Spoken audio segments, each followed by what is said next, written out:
Well, we now cross to our senior correspondent, Owen Alterman, at a rally, and he joins us from the city of Bet Shemesh. So, Owen, it looks like that crowd certainly grew each time we spoke to you in recent hours. People coming out to show their support for Donald Trump and Benjamin Netanyahu.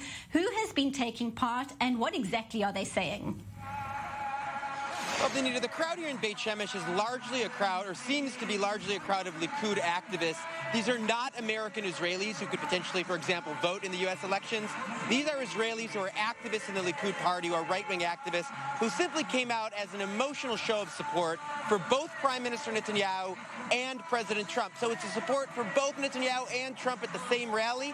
And Benita, person after person after person that you talk to, links the two together and sees their own political futures as linked, and feel just as passionately about Donald Trump as they do about Benjamin Netanyahu, showing yet again just how the politics of the two countries have become linked over the course of the past few years.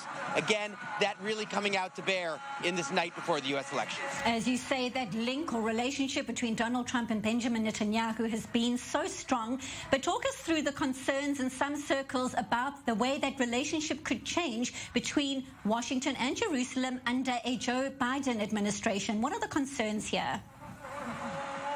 Well, Benita, there are two different answers. One is the answer I got from the experts I spoke with over the course of the last week. And if and when Joe Biden wins the presidency, and again, to remind viewers, he's given about a 90% plus chance of doing so, those experts actually say, maybe counterintuitively, that it could be a great opportunity for Israel, an opportunity for Israel to rebuild the relationship with the Democratic Party, again, through a friendly figure like Biden, who has a long career of showing support for Israel. There would be serious policy disagreements, particularly on Iran. But if Israel plays its cards right, it actually could improve its standing in the Democratic Party and in that way strengthen the bipartisan support for Israel. That's what the experts say. At this rally, when you talk to people, what do they say? Well, if Joe Biden's elected, he's going to be like Barack Obama, again, not too popular to this crowd, and Benjamin Netanyahu will be able to stand up to Joe Biden the same way he stood up to Barack Obama. Benito, which of those two predictions turns out to be true? We don't know, but if Joe Biden wins, it'll be very, very interesting to see how that all turns out. And very briefly, Owen, a Biden administration, what would that mean for the Palestinians in this region, briefly?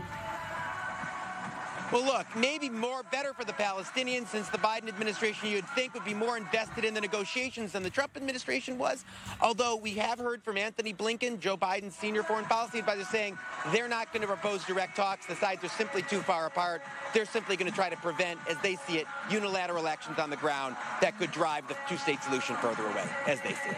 Thank you so much. That's our senior correspondent, Owen Alterman.